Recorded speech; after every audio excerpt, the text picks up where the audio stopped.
ওকে, ঈদের সিনেমাগুলোর চতুর্থ দিনের মাল্টিপ্লেক্স রিপোর্ট এখন আমার হাতে। আর 4 দিনের হিসেবের পর এখন অনেকটাই পরিষ্কার হয়ে যাচ্ছে যে কোন সিনেমা দর্শকদের আগ্রহ ধরে রাখতে পারছে আর কোন সিনেমার গতি ধীরে ধীরে কমে যাচ্ছে। তাই নাকি? মজার ব্যাপার হলো চতুর্থ দিনে প্রায় সব সিনেমার কালেকশনে কিছু না কিছু পরিবর্তন দেখা গেছে।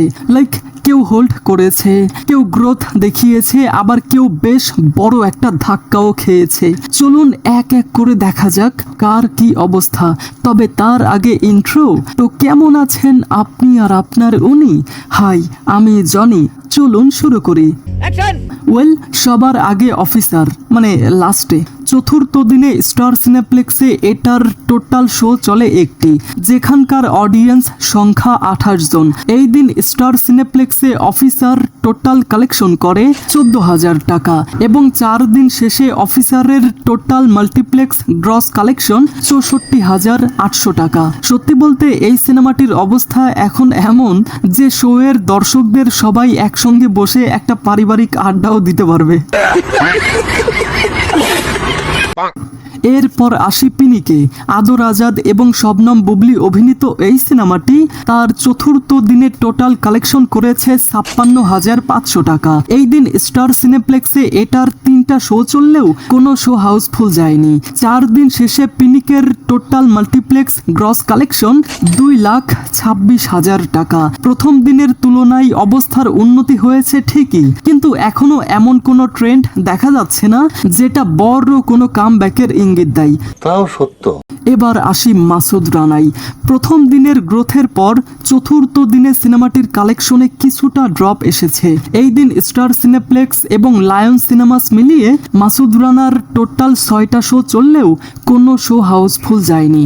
আর 4 দিন শেষে মাসুদ রানার টোটাল মাল্টিপ্লেক্স গ্রস কালেকশন 8,42,000 টাকা। এখন পর্যন্ত সিনেমাটি মোটামুটি পারফর্ম করছে, কিন্তু যেই ধরনের ব্র্যান্ড ভ্যালু মাসুদ রানা নামের সঙ্গে জড়িয়ে আছে, সত্যি বলতে সেই তুলনায় দর্শক উপস্থিতি আরো বেশি হওয়া দরকার ছিল। এটা একটা আফসোস। এবার বলি মালিক নিয়ে। আরিফিন শুভ এবং বিদ্যা সিনহা মিম অভিনীত এই সিনেমাটি তার চতুর্থ দিনে কালেকশন করেছে 5,90,000 টাকা। এই দিন মালিকের টোটাল 16টা শো চলে, যার মধ্যে একটা শো হাউসফুল ছিল। আর 4 দিন শেষে মালিকের টোটাল মাল্টিপ্লেক্স গ্রস কালেকশন 20,90,000 টাকা। কালেকশনে কিছুটা ড্রপ এসেছে, তবে খুব একটা বড় নয়, যার ফলে বলা যায় সিনেমাটি এখনো দর্শকদের একটা বড় অংশ ধরে রাখতে পেরেছে। তা ঠিক। এরপর আছে বনলতা সেন। চতুর্থ দিনের সব থেকে ইতিবাচক গল্পগুলোর একটি এসেছে এই সিনেমা থেকে। যেখানে অনেক সিনেমার কালেকশন কমেছে, সেখানেই বনলতা সেন উল্টো গ্রোথ দেখিয়েছে। এই দিন বনলতা সেনের টোটাল শো চলে 11টা, যার মধ্যে 4টা শো হাউসফুল ছিল। পাশাপাশি এই দিন বনলতা সেন কালেকশন করেছে 7,64,000 টাকা।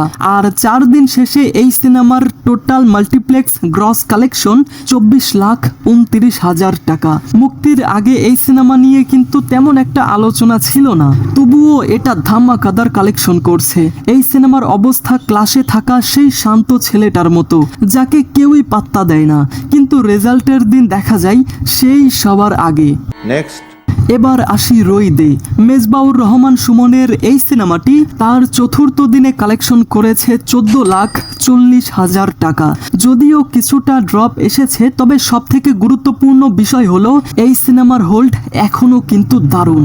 এই দিন সিনেমাটির টোটাল শো চলে 22টি, যার মধ্যে 5টা শো হাউসফুল ছিল আর অলমোস্ট আরো 4টা শো ফুল ছিল। আর চতুর্থ দিন শেষে রইদের টোটাল মাল্টিপ্লেক্স গ্রস কালেকশন 51,32,000 টাকা।